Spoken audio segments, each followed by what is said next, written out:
নমস্কার প্রিয় ছাত্রছাত্রী, Netaji Subhash open university UG DP CBCS BCom semester 1-এর ফিনান্সিয়াল অ্যাকাউন্টিং 1-এর সাজেশন দিচ্ছি। CC/CO01 paper code. এখানে যে থিওরি প্রশ্ন রয়েছে সেগুলো সাজেশন দেওয়া হচ্ছে চ্যাপ্টার ওয়াইজ, মান 10 মান 5, সাথে যে অঙ্ক গুরুত্বপূর্ণ সেটাও বলে দেওয়া হচ্ছে। তো প্রথমে আসি পর্যায় 1 অধ্যায় 1-এর থেকে মান 5। এই অধ্যায়ে মান 5 বিশেষ গুরুত্বপূর্ণ না। আমি কয়েকটা প্রশ্ন লিস্ট করেছি, তার মধ্যে সবচেয়ে গুরুত্বপূর্ণ কিছু বলবো, তবুও এটাতে খুব একটা গুরুত্বপূর্ণ নয়, মান 5 হিসাবে তো খুব একটা নয়। তো প্রথম প্রশ্ন 1 নম্বর, হিসাব বিজ্ঞান বা অ্যাকাউন্টেন্সি এর সংজ্ঞা দাও। হিসাব বিজ্ঞানকে কেন একটি তথ্য ব্যবস্থা বলা হয়? হিসাব সংক্রান্ত তথ্যের অভ্যন্তরীণ এবং বাহ্যিক ব্যবহারকারী কারা? হিসাব তত্ত্বের গুণগত বৈশিষ্ট্য আলোচনা করো। হিসাববিদ্যার বিভিন্ন শাখাগুলি সম্পর্কে লেখো। আর কিছু টিকা। এখানে আমি সবচেয়ে গুরুত্বপূর্ণ বলে দিচ্ছি, 1-এর প্রশ্নটা, 4-এর, এই দুটো। আর এই যে শাখাগুলি রয়েছে, শাখাগুলির মধ্যে থেকে একটা প্রশ্ন আসতে পারে, আর্থিক হিসাব রক্ষণ এবং পরিব্যয় হিসাব রক্ষণের পার্থক্য, এবং টিকাগুলোর মধ্যে রয়েছে সত্তার ধারণা, এটা গুরুত্বপূর্ণ রয়েছে। ব্যাস, এখান থেকে আমি আর গুরুত্বপূর্ণ বলছি না, বাকিগুলো সময় থাকলে পড়বে। তবে মান 10 এখান থেকে সবকটাই পড়তে হবে। মান 10-এর পড়বে হিসাব শাস্ত্র কি, হিসাব নিকাশকরণের বিভিন্ন শাখাসমূহ আলোচনা করুন, হিসাব তত্ত্বের গুণগত বৈশিষ্ট্যগুলি বিস্তারিত আলোচনা করুন, হিসাববিদ্যার গুরুত্ব বা সুবিধা এবং সীমাবদ্ধতাগুলি আলোচনা করুন। এখানে 3টে প্রশ্ন দিচ্ছি, 3টে না, সরি 4টে। হিসাববিদ্যার মৌলিক ধারণা ও প্রথাগুলি বিস্তারিত আলোচনা করুন। এখানে 4টে প্রশ্ন দিলেও 3টে প্রশ্ন গুরুত্বপূর্ণ রয়েছে, এই 3টে পড়তেই হবে। এই 3টে অবশ্যই তোমাদের পড়তে হবে। এবং এখানে হিসাববিদ্যার গুরুত্ব ও সীমাবদ্ধতা খুবই গুরুত্বপূর্ণ। এখানে সীমাবদ্ধতা এবারে আসার চান্স প্রবল রয়েছে। সুবিধা গতবারে হয়তো মান 5-এ না 10-এ এসে গেছে, তো সীমাবদ্ধতা কিন্তু খুবই গুরুত্বপূর্ণ। এই 3টে প্রশ্ন ভালোভাবে পড়বে, একটা কিন্তু আসার চান্স প্রবল রয়েছে।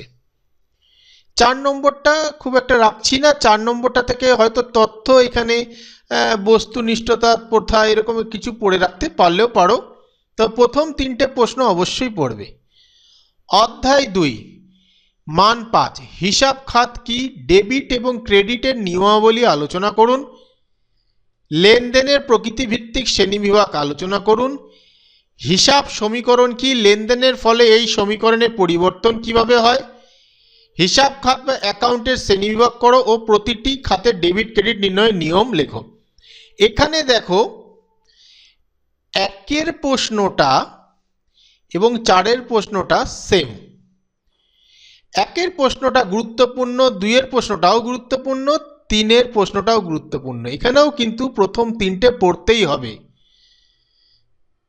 পরে আসি মান 10, দুই তরফা দাখিলা পদ্ধতি কি, এই পদ্ধতিতে হিসাব চক্রের পর্যায়সমূহ আলোচনা করুন, হিসাব চক্র বলতে কি বোঝো, এর বিভিন্ন পর্যায় ব্যাখ্যা করো। দুটো প্রশ্ন, এই দুটো প্রশ্নও পড়বে।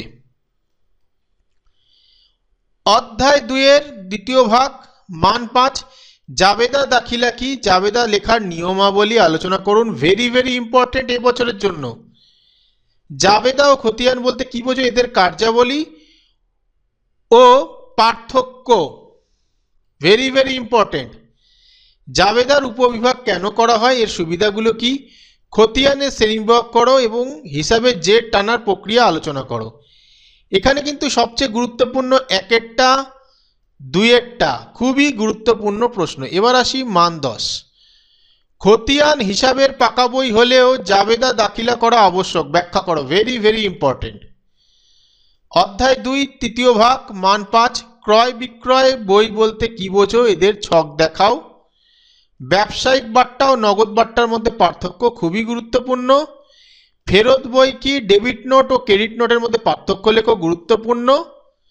বিপরীত দাখিলা বা কন্ট্রা এন্ট্রি বলতে কি বোঝো, কোন পরিস্থিতিতে এটি প্রয়োজন হয়, ভেরি ভেরি ইম্পর্টেন্ট। খুচরা নগদান বই ও অগ্রদত্ত পদ্ধতি ব্যাখ্যা করো। এখানে যেগুলো গুরুত্বপূর্ণ বলেছে সেগুলো ভালো করে পড়বে। মান 10, নগদান বই কি, বিভিন্ন প্রকার নগদান বইয়ের বৈশিষ্ট্য লেখো। ব্যাংক সমন্বয় বিবরণী কেন তৈরি করা হয়, গড় মিলের কারণগুলি কি, এটি গুরুত্বপূর্ণ প্রশ্ন বেশি। অধ্যায় 2 এর শেষ ঘ, ভাগ ঘ, মান 5, প্রকৃত বা সাধারণ জাবেতায় কোন ধরনের দাখিলা করা হয়।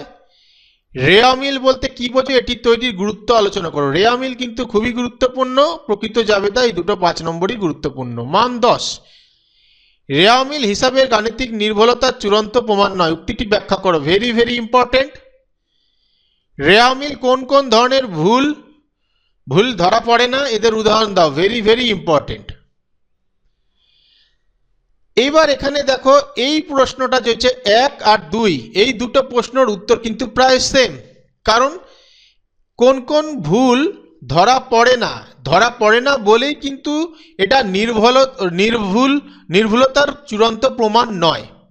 ঠিক আছে, তো পর্যায় 2 এর অধ্যায় 3 মান 5, অবচয় কি, অবচয়ের কারণসমূহ সংক্ষেপে আলোচনা করুন, ভেরি ভেরি ইম্পর্টেন্ট। মূলধন জাতীয় ও মুনাফা জাতীয় ব্যয় ও প্রাপ্তির মধ্যে পার্থক্য নির্ণয় করো, ভেরি ভেরি ইম্পর্টেন্ট। বিলম্বিত মুনাফা জাতীয় ব্যয় বলতে কি বোঝো, উদাহরণ দাও। অবচয় কি, অবচয় ধার্যের উদ্দেশ্য আলোচনা করো, ভেরি ভেরি ইম্পর্টেন্ট।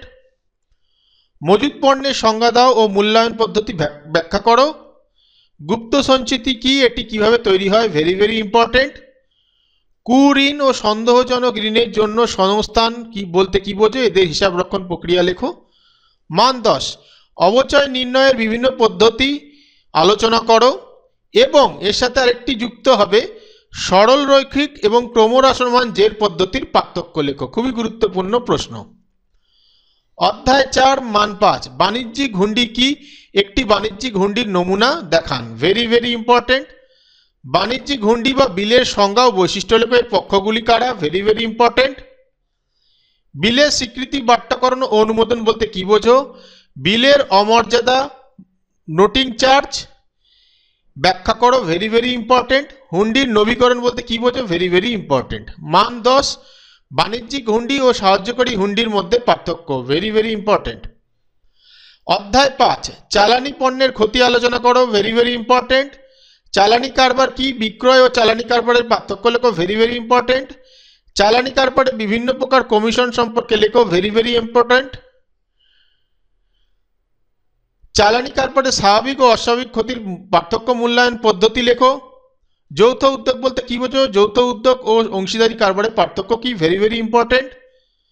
মান 10, যৌথ উদ্যোগের হিসাব রক্ষণ পদ্ধতিগুলি আলোচনা করো, এটা মান 10-এর।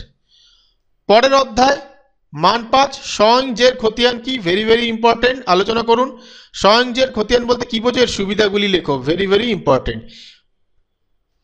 এই দুটো কিন্তু বলতে গেলে প্রায় সেম কোশ্চেনই, কারণ যখন আমরা স্বয়ংজের খতিয়ান নিয়ে আলোচনা করব অবশ্যই সে তার সুবিধা অসুবিধাও সেখানে থাকবে।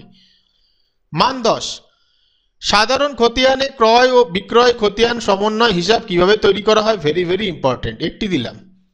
অধ্যায় 7 মান 5, আদান প্রদানের হিসাব আলোচনা করুন, ভেরি ভেরি ইম্পর্টেন্ট। অমুনাফাভোগী প্রতিষ্ঠান বলতে কি বোঝায়, প্রবেশ ফি, চাঁদা, আজীবন সদস্যের চাঁদার হিসাব রক্ষণ কিভাবে হয়, এই তিনটের মধ্যে এই প্রশ্নটাই গুরুত্বপূর্ণ। মান 10, প্রাপ্তি প্রদান হিসাব এবং আয় ব্যয় হিসাবের পার্থক্য লেখো, গুরুত্বপূর্ণ প্রশ্ন। অধ্যায় 8 চূড়ান্ত হিসাব। মান 5, চূড়ান্ত হিসাব প্রস্তুতের স্তরগুলি আলোচনা করো, ভেরি ভেরি ইম্পর্টেন্ট। চূড়ান্ত হিসাবের বিভিন্ন সমন্বয় কিভাবে দেখানো হয়, গুরুত্বপূর্ণ রয়েছে। মান 10, উদ্ধৃত পত্রের প্রস্তুতির নিয়ম ও সম্পদের সাজানোর ক্রম ব্যাখ্যা করো। এই হলো থিওরি সাজেশন। অঙ্ক বলতে এই টাইপের অঙ্ক কিন্তু আসবে, দুটো অঙ্কের টাইপ বলে দিচ্ছি, ফাইনাল অ্যাকাউন্টের দেখে নাও। এই দুটো টাইপের প্রশ্ন সাধারণত তোমাদের এসে থাকে, এরকম টাইপের এই দুটো অঙ্ক কিন্তু ভালো করে যাবে তোমরা, দেখে নাও। যাই হোক, ভিডিওটা ভালো লাগলে লাইক কমেন্ট শেয়ার করে দিও, আর এই প্রশ্নগুলো ভালো করে পড়তেই হবে, এগুলো বাদ দেবে না। ভিডিওটা ভালো লাগলে লাইক কমেন্ট শেয়ার করে দিও।